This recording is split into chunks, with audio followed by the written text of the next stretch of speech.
এই সরকারে দেখা যাচ্ছে বিভিন্ন জায়গায় রাসেল ভাইপার আছে, কিন্তু বেজি ওই পরিমাণ নাই যে এই সাপরে ধরবে। মাননীয় স্পিকার, আপনি দেখেন এই আমাদের প্রতিষ্ঠানগুলা কত দুর্বল হয়ে গেছে। আমাদের প্রতিষ্ঠান, একজন ভদ্রলোকরে দুদক ধরতে পারে নাই, একজন ভদ্রলোকরে এনবিআর ধরতে পারে নাই, বাংলাদেশ ফাইন্যান্সিয়াল ইন্টেলিজেন্স ইউনিট ধরতে পারে নাই।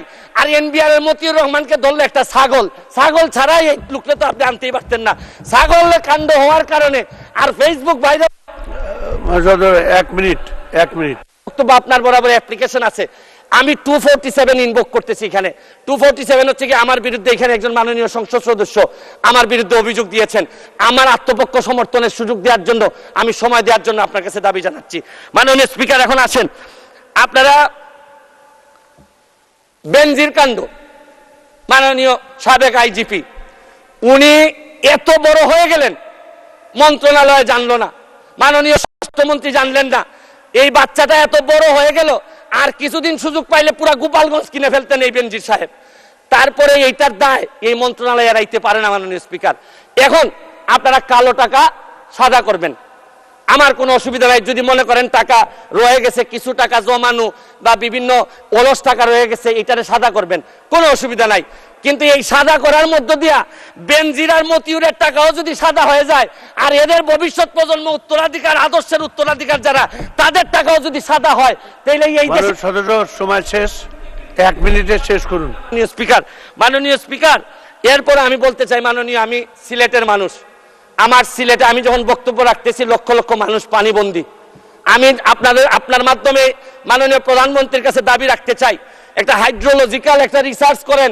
আমাদের এই পানি আগে কখনো বন্যা হইতো না, এইরকম 22-এর বন্যা, 24-এ বন্যা, আমরা একেবারে দেবে গেছি পানির নিচে। মাননীয় স্পিকার, এইটা জানা দরকার যে আমাদের এই ভারত থেকে আসা পানি কোথায় কোথায় বাধা পড়ে, এইটা দেখতে হবে। মাননীয় স্পিকার, অনেকে সন্দেহ করে মিঠামইনের রাস্তাও আমাদের এই দুর্ভোগের কারণ।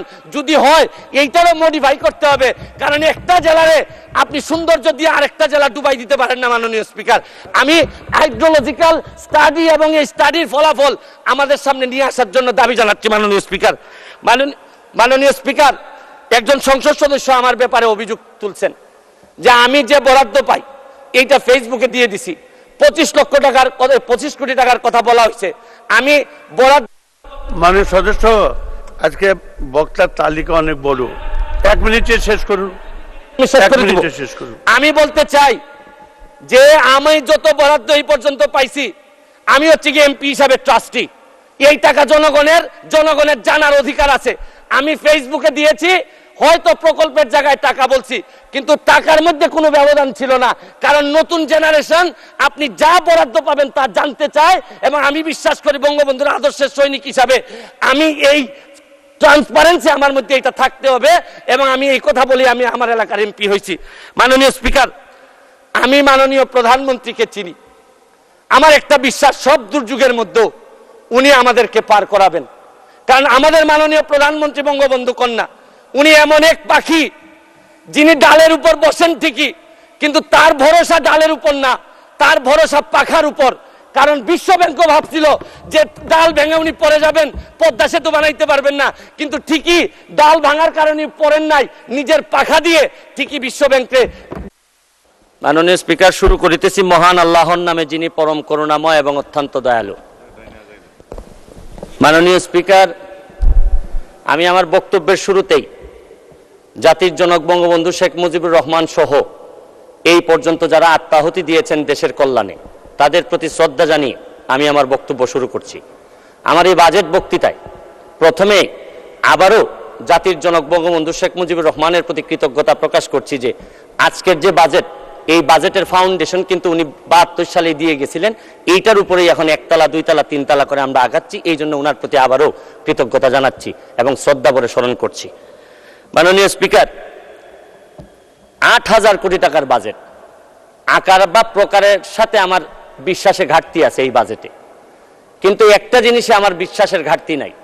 এটা থেকে এই বাজেট বাস্তবায়নে যিনি নেতৃত্ব দিচ্ছেন মাননীয় প্রধানমন্ত্রী জননেত্রী শেখ হাসিনার প্রতি আমার বিশ্বাস আছে যে যে ধরনের আকার প্রকারের বাজেটই হোক, উনি অন্তত কোনো না কোনোভাবে আমাদেরকে সামনের দিকে নিয়ে সফল করাবেন, এই বিশ্বাসটুকু আমাদের আছে। মাননীয় স্পিকার, মাননীয় স্পিকার, ট্রেজারি বেঞ্চের যারা আছেন তারা হয়তো বলবেন যে স্বতন্ত্র এমপি হয়ে মাননীয় প্রধানমন্ত্রীর বা লিডার অফ দ্য হাউসের, আমি কেন এই কথা বলছি যে উনার প্রতি আমার বিশ্বাস আছে, উনারা এটাও জেনে যাক গত বছর আপনারা জানেন যে শ্রীলঙ্কা যখন দেউলিয়া হয় তখন সবাই বলছেন যে বাংলাদেশ আর মাত্র সময়ের ব্যাপার, বাংলাদেশও দেউলিয়া হয়ে যাবে।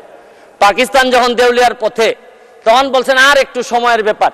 ইন্ডিয়া যখন চাপে পড়ছে বলছেন যে আর সময়ের ব্যাপার। কিন্তু কোনো সময়ই আমাদেরকে অর্থনৈতিকভাবে দাবায় রাখা যায় নাই। কারণ হচ্ছে গিয়ে ইন্ডিয়া, পাকিস্তান, শ্রীলঙ্কা তাদের সম্পদ আমাদের চেয়ে কোনো অংশেই কম ছিল না। তবে একটা জায়গায় ঘাটতি ছিল, এদের জননেত্রী শেখ হাসিনা এদের হাতে ছিল না। মাননীয় স্পিকার, আমি এইটার সাথে সাথে বাজেটের উপর কয়েকটা কথা বলতে চাই যে এই সরকারের কয়েকটা প্রেশার নেওয়া লাগবে। এই প্রেশারটা আমি সাজেশন দিতে চাই মাননীয় স্পিকার। দেখেন, এই বাজেটে ঋণ দিয়ে উন্নয়ন ব্যয় মিটানো হবে। 2.5 লক্ষ কোটি টাকার লোন নেওয়া হবে, 1.5 লক্ষ প্রায় নেওয়া হবে হচ্ছে গিয়ে ব্যাংক থেকে। আমি মাননীয় প্রধানমন্ত্রী থাকলে বলতাম যে এমপি হওয়ার পর একটা গাড়ি কিনছি 1 কোটি টাকা দিয়ে, 50 লক্ষ টাকা লোন নিছি সাউথ ইস্ট ব্যাংক থেকে। এই লোন আর লোনের যে ইন্টারেস্ট, এটার কারণে রাতে ঘুম আসে না। মাননীয় প্রধানমন্ত্রী যে কিভাবে ঘুমাবেন এটা একমাত্র উনি জানেন। প্রায় 2.5 লক্ষ কোটি টাকার ঋণ উনার মাথার উপরে থাকবে সব সময়। আমি আরেকটা জিনিস বলতে চাই মাননীয় স্পিকার, আমাদের বড় চাপ ফরেন রিজার্ভ কমে যাওয়াটা একটা বড় চ্যালেঞ্জ। কারণ হচ্ছে গিয়ে যে বাজেট আপনারা এই সরকার এখানে দিচ্ছেন, আরেকটা বাজেটও আমাদের এই সরকারকে বা এই মাননীয় প্রধানমন্ত্রীকে ব্যর্থ করার জন্য আরেকটা বাজেটও আছে। এই বাজেটের যাতে এই সরকার ব্যর্থ হয় এটার নেতৃত্ব দিচ্ছেন তিনি হচ্ছেন গিয়ে ডক্টর মোহাম্মদ ইউনূস। তিনি চাচ্ছেন এবং তার নেতৃত্বে যিনি সরকার গঠন করতেছেন তার নেতৃত্বে আছে হচ্ছে গিয়ে ডলার। এই ডলার হচ্ছে গিয়ে নেতৃত্বে চাচ্ছে যে আমাদের এই প্রধানমন্ত্রীর এই বাজেট যেন ফেল হোক। আমি আরেকটা জিনিস বলতে চাই, এক্সচেঞ্জ রেট ডেপ্রিসিয়েশন করছেন হচ্ছে গিয়ে রিসেন্টলি আরো 7 টাকা ডলারের সাথে। এক্সচেঞ্জ ডেপ্রিসিয়েশন করার কারণে ব্যালেন্স অফ পেমেন্ট যেটা, এইটা আমাদের মিটানো অনেক বেশি ডিফিকাল্ট হয়ে যাবে। এইটা একটা বড় প্রেশার মাননীয় স্পিকার। মুদ্রাস্ফীতি, আপনি জানেন যে টাকার দাম কমে যাচ্ছে, কমে গিয়ে 9.5% হয়েছে এই গত 20 মাস ধরে। আপনাদের কাছে তো মাত্র একটা সংখ্যা 9.5%, কিন্তু ফিক্সড ইনকাম যারা করে, যারা নির্দিষ্ট বেতনে চলে, তারা জানে যে মুদ্রাস্ফীতি এই পর্যায়ে 9.5% দিয়ে সংসার চালানো কতটা কঠিন। এটা একটা বড় চ্যালেঞ্জ মাননীয় স্পিকার। আপনি তারপরে এই বাজেটের 2-3টা জিনিস আছে, ভালো সফলতা আছে এই সরকারের। আপনারা কি করলেন? আপনারা ইন্টারেস্ট রেট বাড়িয়েছেন, খুবই ভালো, এটা প্রশংসার যোগ্য। আপনারা মানি সাপ্লাই বাজার থেকে কমিয়েছেন, এইটাও একটা সংকুচনমূলক মুদ্রানীতি, রাজস্ব নীতি। এই রাজস্ব নীতি করতে গিয়ে, সংকুচন করতে গিয়ে সবই ঠিক আছে মাননীয় স্পিকার, কিন্তু আমরা নিজেরা এমপিদের উপরও সংকুচন শুরু হয়ে গেল। আমাদের গাড়ির উপরও 25% একটা প্রস্তাবিত বাজেটে চলে আসলো মাননীয় স্পিকার। আমরা যে জিনিসটা বলতে চাই, কম্পেয়ার করে এই কথা বলতে চাই না স্পিকার, মাননীয় স্পিকার। কাদের সাথে কম্পেয়ার করব আমরা? আমার এলাকায় যত অফিসার আছে সবাই এই সরকার গাড়ি দেয়, নতুন নতুন গাড়ি দেয়, আর আমাদের কিনতে হয়। তাও আমারে ট্যাক্স মওকুফ করার কথা 25% এখন দিতে হবে। কিন্তু আমি মাননীয় প্রধানমন্ত্রী হইলে বলতাম, গত পরশুদিন আমি তো গাড়ি পেয়ে গেছি মাননীয় স্পিকার। গাড়ি পেয়ে বলবেন, আমি গাড়ি পেয়ে গেছি, আমারে তো কোনো ট্যাক্স নেয় নাই মাননীয় স্পিকার। তবে আমি মাননীয় প্রধানমন্ত্রীকে বলবো যে আমি যেহেতু ট্যাক্সবিহীন গাড়ি নিয়েই আসছি, আমার অন্যান্য কলিগরা তো আনতে পারেন নাই।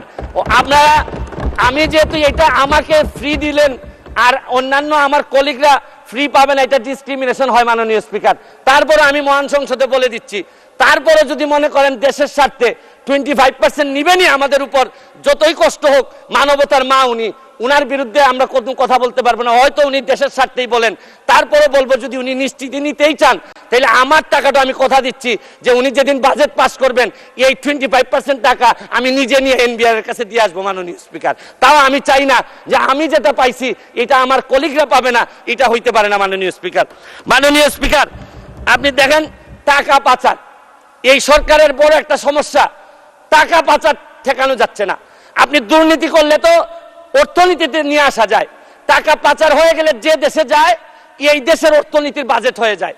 আরে আমরা বঙ্গবন্ধুর খুনিরে আনতে পারি না, আর টাকা পাচার করে এই টাকা ফেরত আনবো কিভাবে? এইটা একটা বড় সমস্যা। টাকা পাচার করে আমাদের বাজেট সংকুচিত হয়ে যাচ্ছে। মাননীয় স্পিকার, আরেকটা জিনিস, এই সরকারে রাসেল ভাইপার সাপ চলে আসছে। মাননীয় স্পিকার, এই সাপ আসার কারণে সরকারে যখন সাপ আসে প্রকৃতিতে বেজি থাকে, এই বেজি করে কি সাপরে নিয়ন্ত্রণ করে।